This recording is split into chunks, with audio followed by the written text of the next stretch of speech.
They slapped an orange public comment card over my stamped receipt and pushed me to the tail of the agenda, while the $5 billion fund's representative, fresh suit, mirror-bright shoes, smile clipped to his jaw, checked his watch like he owned the clock. The assessor and adjuster layering forms over my number as if paper could bury a man.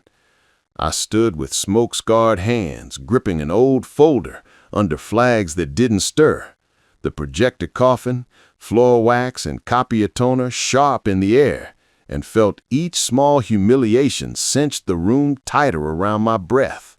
But I didn't come to bow. I came with 30 days of geotagged ground, coordinates braided to a calendar, quiet proof that breathes, and when I lay it out, frame after frame, this room will have to face the hour it tried to bend, and the careful order they trust will crack in the one place they can't control: time.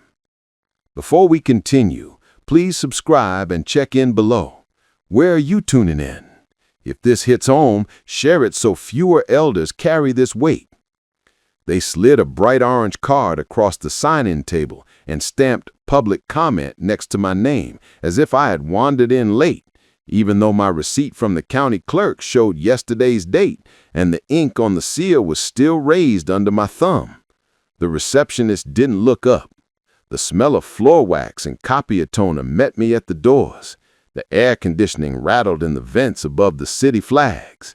I held my old folder tight against my ribs, the edge of its board biting the spot where my jacket never quite closes. I said my case number, calm and plain, and laid the stamped receipt on the laminate. The clerk scanned the code, frowned at a monitor, and said the word I've come to know like a bruise: pending.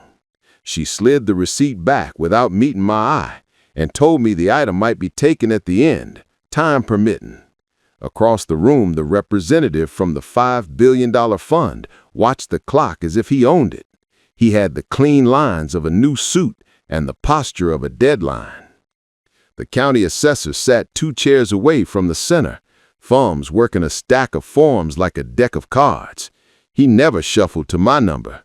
Next to him, the program adjuster drew a half-finished check mark on a printed checklist and capped his pen with a click that echoed too loud in the hall.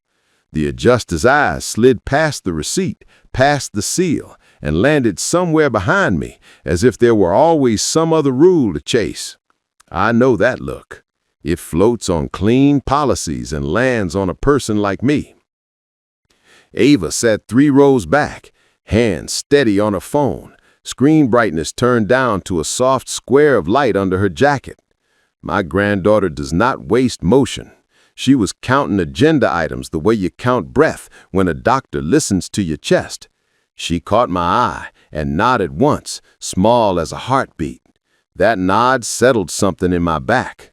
I took the front row seat they offered, the one reserved for people who will be listened to later, and set my folder on my knees. I pulled the tie loose and opened the old board like a door I have opened 1,000 mornings. 30 photographs lay there in a clean line, each trimmed to the same edge, each stamped with the little facts that make time behave. Under them, a printout of my perimeter with notes I wrote in the quiet of my kitchen when the kettle cools and the day hasn't begun to argue. On the next tab, the log number from the day I made the call because risk had a sound and I heard it. The page after that, the clerk's receipt with the embossed seal you can feel before you can see. The room carried the sour hiss of the microphone testing in the corner and the dry cough of the projector warming up without light. Someone rolled a metal cart behind the desk, and the wheels squeaked in a rhythm I recognized from long days on factory floors. I pressed my palm flat on the folder and felt the ridges in the board like the rings of a tree. Sometimes I think a life is measured by the paper you carry and the weight you learn to lift without shaking. They called the morning to order with the soft tap of a gavel, and we all stood and we all sat, and they walked the agenda like a narrow ridge in the fog. When they reached the item that should have been mine, the representative's hand rose in a crisp line to request a procedural clarification, which became a short detour, which became a form that wasn't the right form yet, which became 5 more minutes, because 5 always sound harmless. The assessor reached for the wrong pile and then found the right one and then set it aside. The adjuster underlined a line that didn't need underlining. I held my place by not moving. The air tasted like dust, warmed by light, and cold air pushed through old ducts. My hands smelled faintly of the extinguishers I check each week.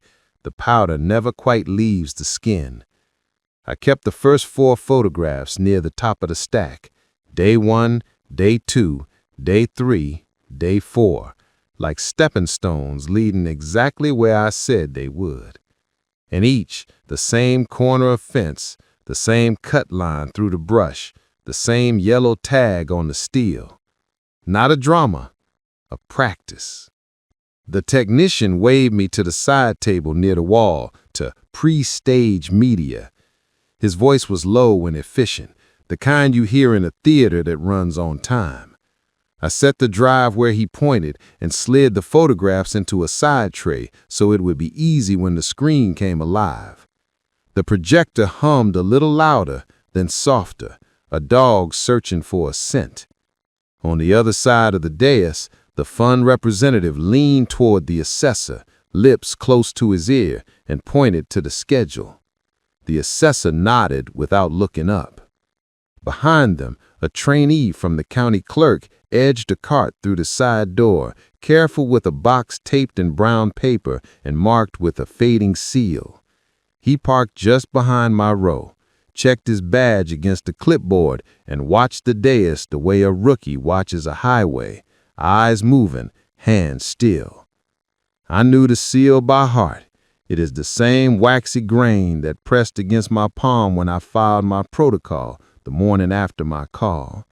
I did not stand. I did not wave him down. Procedures have their own breath. I waited for mine to come back around. I asked the technician if he wanted me at the lectern or seated in the front row when my item came. He shrugged the way people do when they want to help but know their hands are not the ones in charge. The chair told the room they would reorder items for efficiency. The words drifted across the floor like steam from a vent. Efficiency has a face. It is the face of a man who will always look at your time and see his own. The HVAC kicked, and for a moment the banners lifted, as if the flags themselves took a breath. Ava's eyes traced the line from the screen to my folder and back, then settled on the clock hung high above the dais, the big hand climbing toward the half hour. She isn't impatient. She reads time the way she reads a shoreline, not just where the water is, but where the tide is going. She tucked a loose curl behind her ear and touched her phone screen without really looking, as if to anchor herself to a list that would not move when other things did. The chair announced a brief pause to confirm connectivity.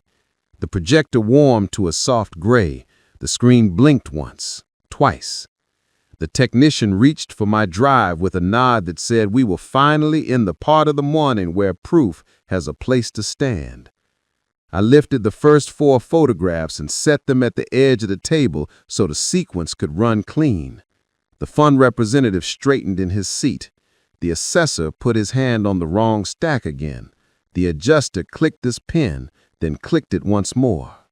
The projector found its tone, the speakers popped, and the little light on the lectern switched from red to green just as the chair tapped the gavel and moved my item to the tail of the agenda for public comment, cutting the screen to black while my evidence sat inches from the cable. The room swallowed the decision as if it were a small piece of bread, dry and harmless.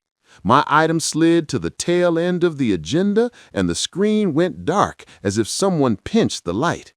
A staffer in a gray polo asked me, with neutral hands, to come back to the side table and pre-stage the files so everything would be smooth later. The word later creaked in my ears. I gathered the folder, stood, and felt the familiar bend in my knees that comes from years of work and a morning spent standing still.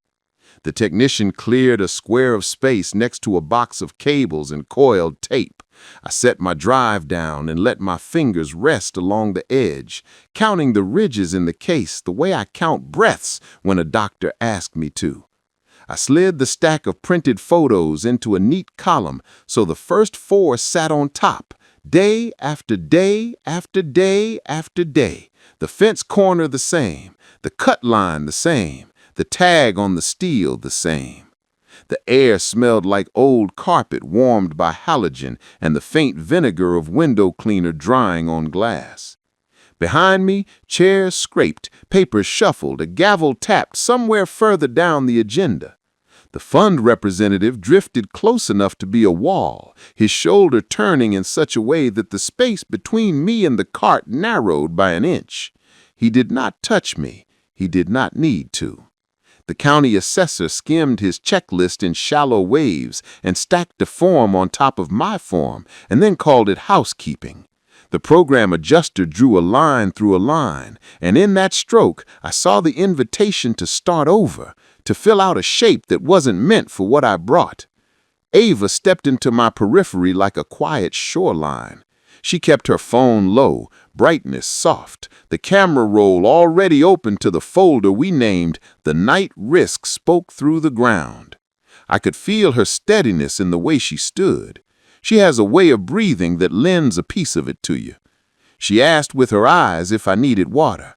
I shook my head once and returned my hand to the folder so it would be where it always is when time tries to move me. The technician plugged in the cable and tested the input. The projector hummed without image, a bee behind a wall. I lined the photos along the table's edge and placed my perimeter printout beneath them so that when the screen came alive, the room would see sequence and place the way you see a line of footprints from the porch to the gate. On another sheet, my handwritten list. Saturdays, the cut back to bare soil. Tuesdays, the extinguisher tags checked and recorded. Every 7 days, the sweep along the duct path, the call made when the sound in the ground shifted from ordinary to attention. A trainee from the county clerk's office rolled a cart to the end of the row with careful wheels. He checked the clipboard, scanned the room, and found me the way a young man finds the person he was told to find. He asked for my protocol number and keyed it into a small terminal clipped to the cart. I watched his eyes move left, then right, the way eyes do when a field should be full and isn't. He tapped again, slower, then glanced at the seal on my paper as if paper might explain what the screen would not. He thanked me and said he would cross-check the index. His voice had the clean edges of someone who still believes systems are rooms that can be aired out. The great Polo asked if I wanted to go ahead and recomplete an intake form to avoid delays. The words landed like a dusting of ash. I put my palm on the folder spine and said, in the careful way that protects breath, that my intake was completed, stamped, and within the 24-hour rule, and that my evidence is in sequence. He nodded the nod of a man who has been told to nod and placed the new form on the far corner anyway, a polite square of fresh paper waiting to catch an old mistake. I slid my receipts and logs an inch closer to the technician so he would not need to reach across the photos when the screen lit. The fluorescent lights above me buzzed in a pitch I felt in my molars. The smell of warm plastic rose for a moment, as if the equipment were remembering last month's meeting. In the corner, the chair's mic clipped the beginning of a sentence and then corrected itself, syllables snapping like a tape measure. Ava's shoulder brushed the air near my elbow. She didn't touch me. She opened a spreadsheet view on her phone, the one where the tiny text lists the hidden facts cameras keep. She pointed, barely, to the column that shows when the device agrees with the world about what time it is. Her finger paused over the note she made at breakfast, a small reminder that the world sometimes changes the clocks without asking, and machines will follow the rule even if bodies do not. The fund representative leaned, not toward me, but past me, as if his attention required the very space I was using to breathe. He asked the assessor for a copy of the revised schedule. The assessor slid a paper across the table, and the edge brushed the corner of my perimeter map and skewed it by a fraction. I straightened the map with 2 fingers and returned them to the folder. The adjuster made a mark and wrote pending beside a line that had not been discussed out loud. I remembered each Saturday morning with shears in my hands, the rasp of dry stems against the metal, the green smell rising sharp and then settling into something honest and sweet. I remembered the hiss of the extinguisher's nozzle when I turned the handle enough to be sure the thing is not just a red cylinder in the corner, but a promise that could be kept. I remembered the day I heard the low change underfoot, the way a room changes when someone else walks in, and how the phone felt too warm in my palm because it knew I would dial. All of that rested in the folder, quiet and aligned. The technician told me the input would be ready the moment the chair returned to my item. He moved the cursor across a blue screen and into a directory where my drive now appeared with its plain old name. He clicked into the folder labeled with 30 days and opened the first image in a viewer that splashed pale gray across the empty screen. He did not project it yet. He waited for the cue he had been trained to wait for. Ava lifted her chin toward the big clock above the desk. The minute hand climbed. She breathed with me, slow and counted, and the small gold chain on her wrist flashed when it caught a band of light. I thought about my wife's chain, a fine thing she used to set on the sink before bed as if even metal needs a place to rest.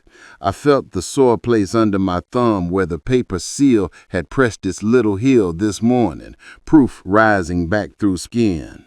The chair announced that items would resume after a brief connectivity check, and then asked the technician if the next presenter was staged. The technician glanced at me in a way that felt like a promise kept as far as he could carry it. He tapped a key that told the machine to cast to the projector. The projector stirred, sighed, and the screen flickered from black to a waiting gray that picks up every mote floating in a beam. The HVAC exhaled a long ribbon of cold air, and the flags along the back wall shivered without moving. I asked myself, quietly, what a life amounts to, if not the habit of showing up with the record of being there. The words were not for the room. They were for my hands. I arranged the photos so that the corners met like collared shirts on laundry day. The fund representative checked his watch in a motion that wants to be invisible and never is. The assessor capped his pen, uncapped it, and capped it again. The projector took the signal. The first image opened large on the technician's monitor, and then slid, obedient and bright, onto the wall. For a breath, the room took it in as nothing more than a square of ground, a line of fence, the clean cut of a Saturday. Then the small stamped hour glowed in the corner, and it was not the hour I lived. The wrong hour glowed on the corner of my picture like a tiny siren, quiet but bright enough to make the back of my neck prickle.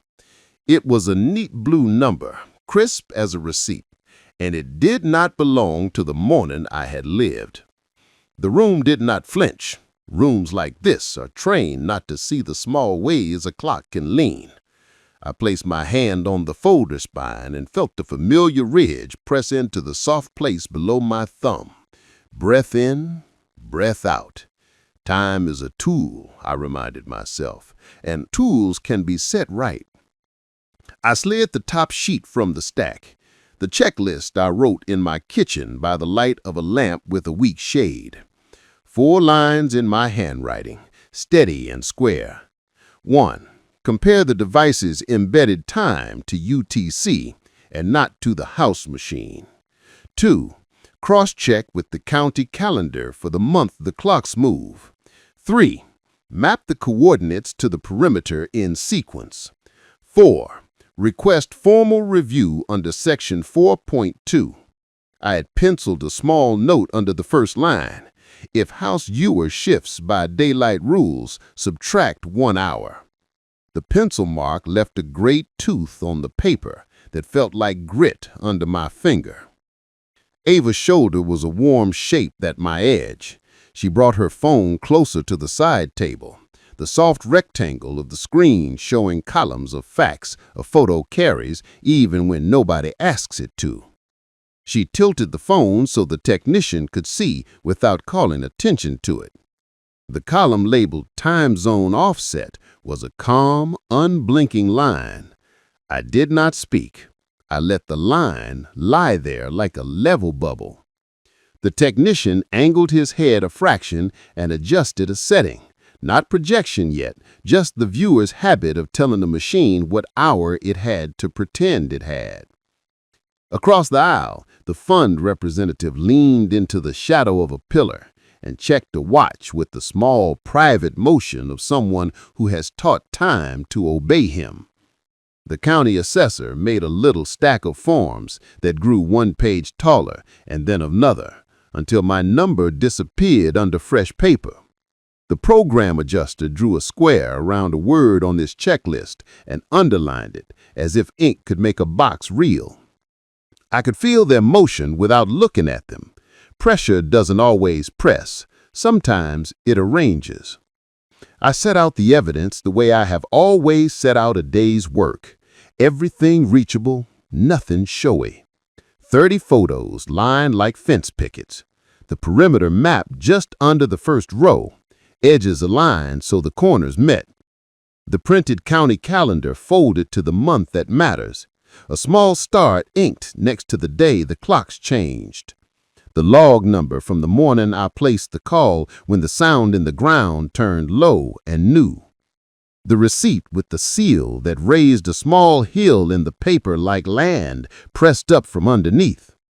The HVAC coughed and pushed a thin breath of cold air across the back of my neck.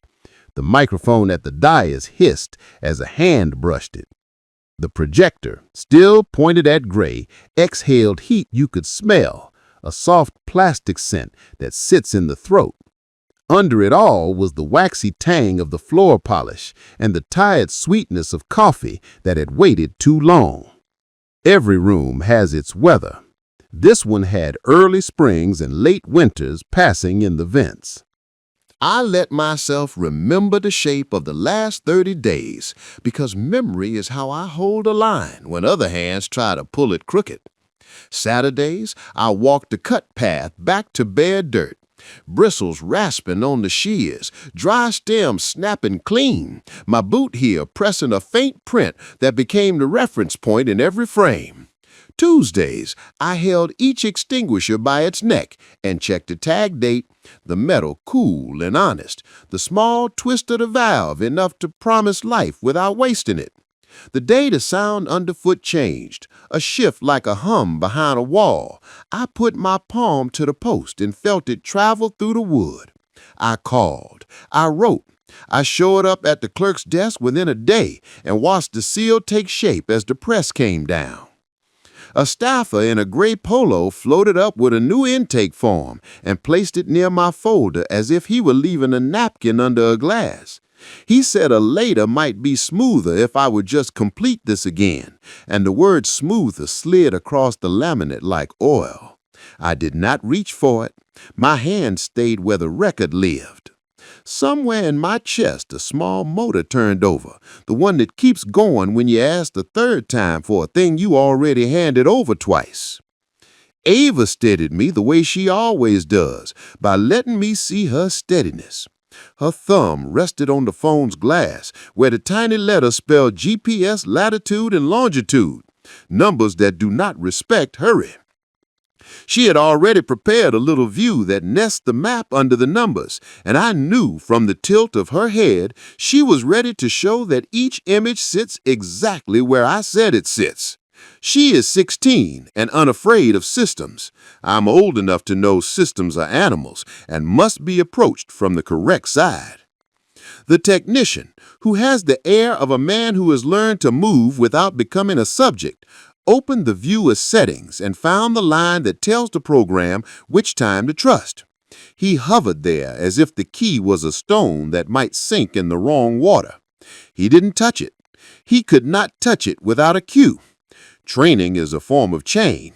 I respected that. I rested the printout of the county calendar where his eye would land next, with the star at the date rule changed and the tiny footnote that says what the rule is. I slipped the folded page of section 4.2 from the pocket and placed it beneath, a quiet layer of authority in black text and plain language. When evidence bears verifiable metadata, accept it. When procedure introduces a shift, correct for it. Across the room, a reporter I recognized from a local column eased a small camera from a canvas bag and set it on the back of a chair, lens kept. He kept his hands on a notebook, the paper a little soft at the edges where fingers wear it warm. His presence did not change a thing. If anything, it reminded me that records have two lives, one inside the room and one outside. My job was to tend the one inside until it breathed on its own. I thought of my wife, the way she used to mark a calendar by hand, even when there was one hanging next to it that shined and beeped. She enjoyed the scratch of pencil on paper because it made time visible. I hear her in my head at places like this, not as instruction, but as rhythm. She used to say the truth has a good spine if you let it stand.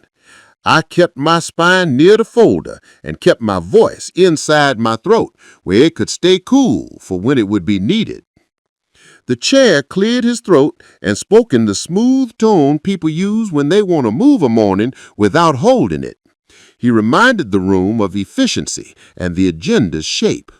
The fund representative repositioned a cuff. The assessor rubbed a thumb across a paper as if paper could be polished. The adjuster circled another word. Nothing in their motion acknowledged the small light on my picture that told a story the machine had bent by a rule the machine had invented. I did not chase their motion. I kept my own. A squeak rolled in from the side door, a low wheel on a cart turning under weight. The trainee from the county clerk walked slowly, careful with a box wrapped in brown paper and closed with a tape seal the color of dry leaves. He moved like a person taught that hands are seen before words are heard. He parked the cart near the side table and checked his clipboard against the label, reading the code as if sounding a name at a ceremony. He asked me, soft and square, to confirm the number on my receipt. I did, and his shoulders eased a fraction that would be invisible if you didn't know to look. He began the small liturgy of custody, the way clerks perform openings, witnesses in view, a signature, a date, a note about condition. Even through the halogen haze, I could smell the paper inside the box, that old baked odor like a drawer in summer. He reached for the corner where the tape met itself, where seals tell their secret, and as he lifted the flap, I saw, in the brown surface meant to be unbroken, a narrow crescent of torn fiber where the adhesive had once surrendered and been pressed back down. If you're still with me, tap like, drop your opinion in the comments and share. Your voice pulls more chairs to this table. The trainee paused, his finger just above the torn crescent, and called a second staffer to stand beside him. He spoke the steps aloud the way you recite a prayer so you do not skip a line. Witness present. Seal condition noted. Opening at this corner. Contents to be listed against the ledger. The paper gave a soft, slow sigh as the tape released. The smell rose immediately. That warm, cupboard odor of paper kept too long and moved too little. He lifted the first packet with two hands. The clerk at his elbow wrote the time down to the minute. My number was on the top sheet, the same steady digits I had spoken at the desk the morning after my call. He checked the ledger on his cart and read the movement history, his voice flat and precise. The box had been transferred between two internal shelves last week, one label removed and another applied. The seal noted as reaffixed by a supervisor to prevent a spill during the transfer. He pointed to the line in the notes and the signature beside it, and the second staffer initialed what they saw. It wasn't clean, but it was accounted for. Even the tear had a line to live on. Ava shifted closer to me, shoulder a quiet anchor. She brought a phone up to the edge of the side table and turned the screen so the technician could see the column that says, without any drama at all, what time the device thought the world was keeping. The technician leaned just enough, eyes quick, and then opened the settings on his viewer. He found the place where the program decides whether to trust the house clock or the camera's own record. His finger hovered for a second longer than comfort allows, and then, with the smallest motion, he told the machine to honor the embedded time and to display in UTC. The image on his monitor shifted in that barely perceptible way that tells you the frame is the same and the hour is not. He opened the county's calendar on a second window and pulled it beside the viewer, so the day the rule changed sat level with my first week. The projector breathed out warm air that smelled faintly of dust and plastic, the scent of a device remembering its job. He did not cast to the wall yet. He waited. Training keeps your hands inside the rails until the cue comes. The fund representative stood just within the shade of a pillar and watched the choreography, his body tilted toward the dais, as if the work at the side table were a weather report and not a piece of the morning. The county assessor lifted the top of my stack and matched it against an internal list.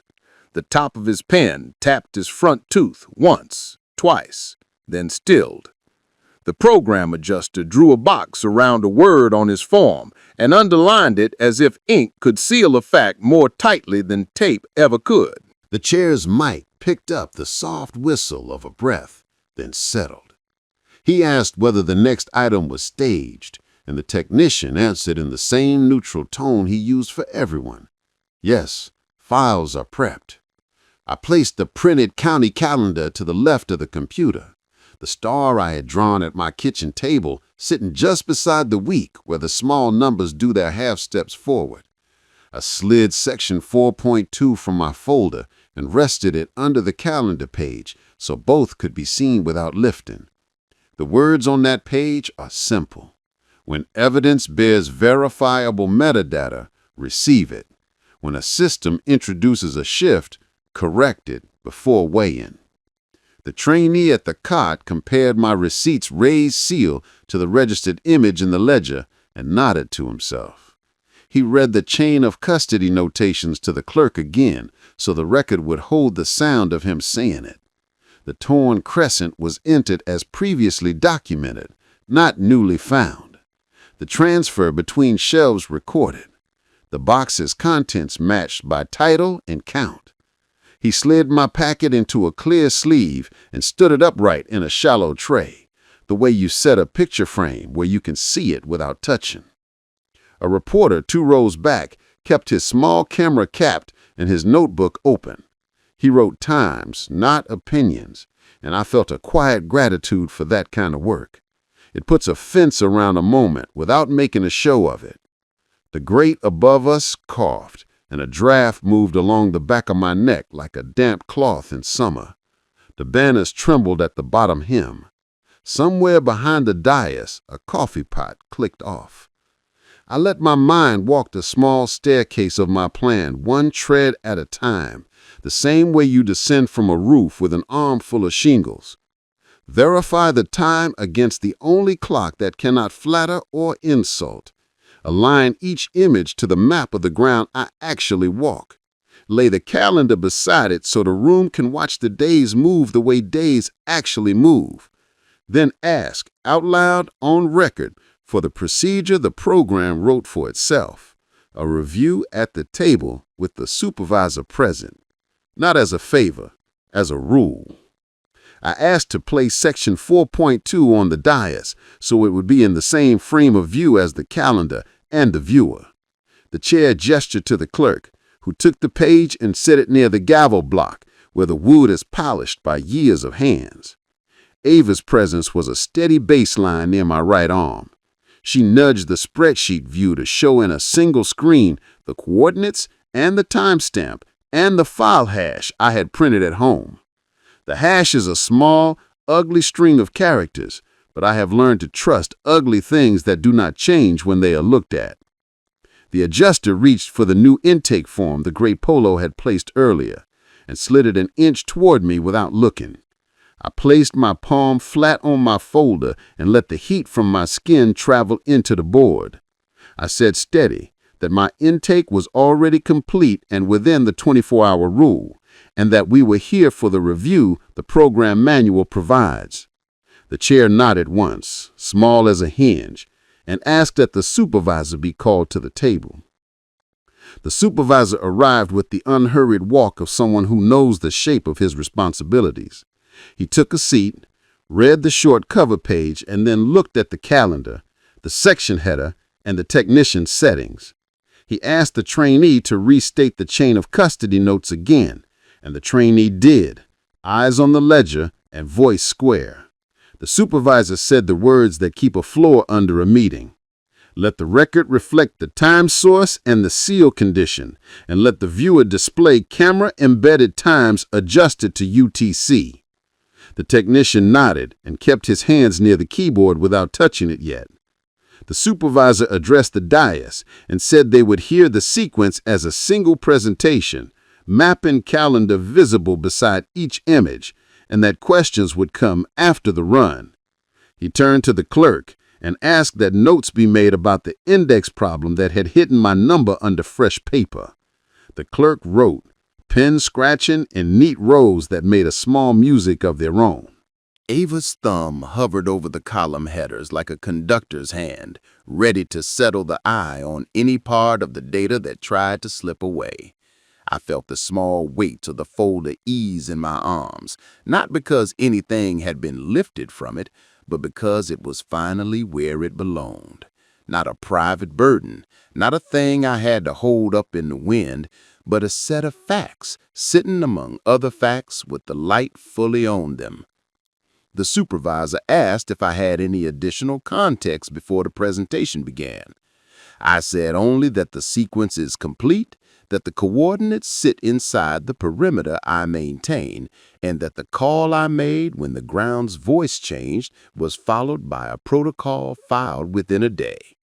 He nodded, turned to the technician, and said the room would receive the 30 days in order. The technician took a breath and rested his fingertips on the keys without pressing. The projector's fan sang a steady note. The calendar's corner lifted in the air from the draft and settled again. I closed my folder just enough to keep the pages from shifting and let my hands rest on the warm board.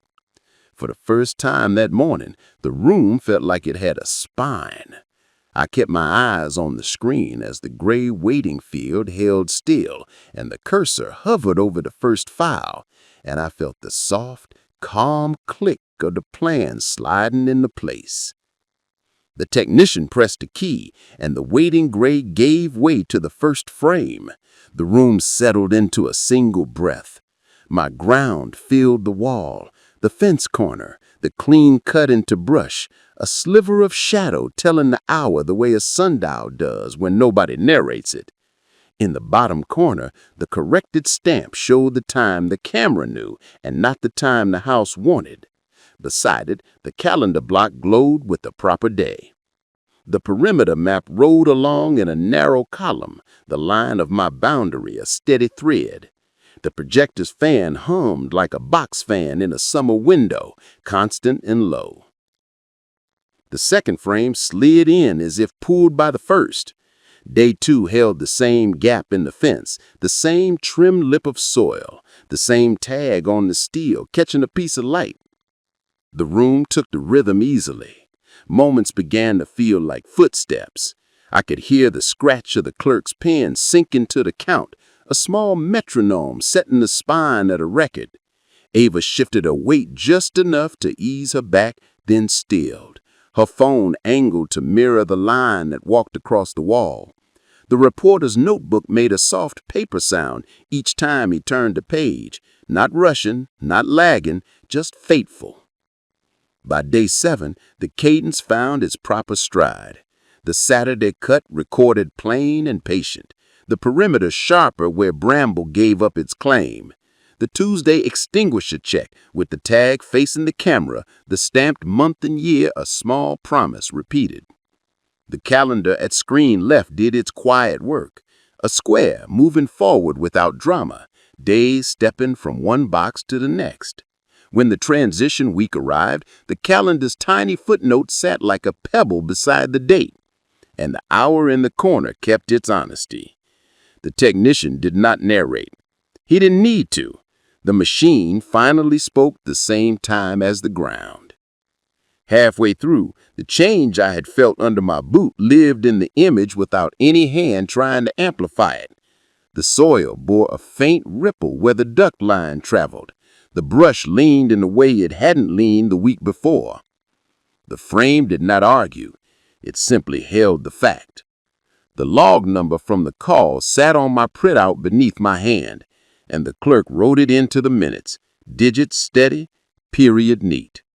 The trainee's eyes flicked to the open box on his cut and then back to the ledger, and his posture made a clean sentence.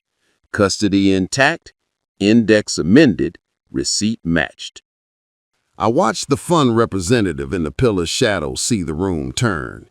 He did not shift position, but his attention lost that forward pitch people get when they expect to arrive before the facts do. The county assessor stopped tapping his tooth with the pen and let the pen rest on the table. The program adjuster's underlines, so quick earlier, slowed until the pen simply hovered. I did not look at their faces long. The wall had my attention, and the wall was telling the truth in small, fixed numbers and the familiar angle of light across the same patch of ground. The frames moved. Day 18, the yellow tag freshly checked. Day 19, the sweep along the duck path, boot print shallow in dry soil. Day 21, the cutters marked where I pulled back stubborn stems. The calendar block made its small march. The clock in the corner matched my morning memory with a precision that made my jaw unclench one click at a time. The supervisor's notes filled a column, and he paused only to direct the clerk to capture the sources as they were. Camera-embedded times aligned to UTC, calendar displayed for reference, map overlay visible, chain of custody accounted with sealed condition recorded. The language belonged to the room now, not to me alone. I felt my wife's old rhythm in my chest, the one she used to keep while she penciled small squares on a paper calendar even when the digital one beeped. She had a way of trusting what a hand could see. The frames kept going until day 27 showed the fence corner after rain, the soil dark and tamped, the cut line clean, and a small leaf stuck to the steel as if to witness. The clerk's pen made a thick dot at a margin and then resumed its tidy march. The banners at the back wall did not move, but seemed less stiff, as if the air had remembered how to carry itself without a direction being imposed on it. The final 3 days ran like a clean stitch. Day 28 carried the Tuesday check, my fingers in the frame by accident, the skin at the base of my thumb gray with old extinguisher dust that never quite leaves. Day 29 showed the sweep, a thin track where my boot went wide to avoid a low branch. Day 30 held the perimeter exactly as I had set it. Nothing heroic, everything in order. The technician let the image sit a full second after the count ended, then dropped the frames into the grid so the 30 small squares could be seen at once. A month's worth of ordinary diligence lined up for inspection. Silence followed that wasn't empty. It had wheat and shape like water in a bowl. The supervisor addressed the dais in a voice pitched to be heard without being sharp. He directed that the minutes reflect the accepted time source in the adjustment protocol. He directed that the index error that placed my file under fresh paper be corrected and the cause reviewed. He directed that the program treat embedded metadata as the first clock and the house viewer as subordinate when they differ. He called for a note that the chain of custody seal had been previously reaffixed during an internal transfer and was properly documented, and the packet's contents matched the ledger. He turned toward the assessor and the program adjuster and requested remedial training on intake handling and checklist use, with emphasis on not pre-labeling items as pending when stamped evidence exists within rule. He requested that the intake form quietly slid toward me be withdrawn from the table and that staff refrain from prompting repeat filings in the presence of a valid receipt. He asked the clerk to schedule the formal technical review my case required with priority, based on original filing time, not the moment the index recovered it. The clerk recorded each direction with the steadiness of handwriting taught when penmanship still mattered. Consequences are often nothing more than instructions that cannot be ignored. The fund representative's pressure, those neat interruptions disguised as questions about efficiency, was entered in the record as a factor that had no place in determining time or evidence. He did not leave the room, and he was not theatrically scolded. His domain simply stopped at the edge of the facts. He understood it.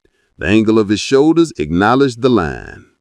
The chair summarized in that plain way chairs are supposed to. Evidence accepted under the program's own section, time corrected to embedded source, index issue corrected, review scheduled, training and procedural revisions noted. No applause, no theater.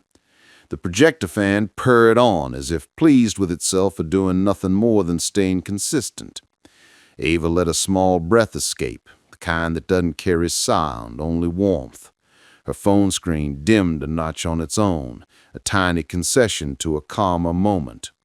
I felt the old board of my folder warm under my palms, as if a hand had pressed through from the other side. I closed the cover without tightening the tie and slid the first 4 photographs back into their place, the corners aligned. The weight I carried did not vanish. It simply returned to the world the way a tool does when it is cleaned and set back on its peg. The supervisor asked the clerk to prepare a short internal note about the daylight rule, so this morning's correction would not have to be reinvented at the next table. The clerk nodded and kept writing, lines of ink forming a path that others would walk later. The room exhaled. The technician powered the viewer down slow, the fan easing to a softer pitch, the faint smell of warm plastic lifting and fading. The trainee closed the ledger and secured the clear sleeve with a confidence that hadn't been there when he wheeled the card in. The reporter recapped his pen and tucked the notebook away as if he had picked up a small stone he meant to keep. The county assessor stacked his forms without hiding mine inside them. The program adjuster set his pen down and left the underlines alone.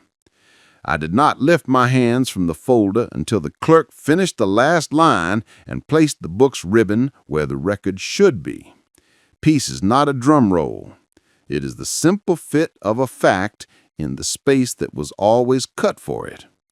I stood when the chair signaled the end of the atom, and the room held still in the way a room holds still when something heavy has been set down in the right place. I did not say anything clever. I did not look back. I let the board of the folder press into my palm and felt the small ridge where the seal had risen into paper and for a morning into skin. I knew that mark would fade by evening. The mark in the minutes would not. Without record, time erases. With record, time answers. Did this move you? Like, subscribe, and say in the comments how you'd handle it with your family. See you in the next chapter.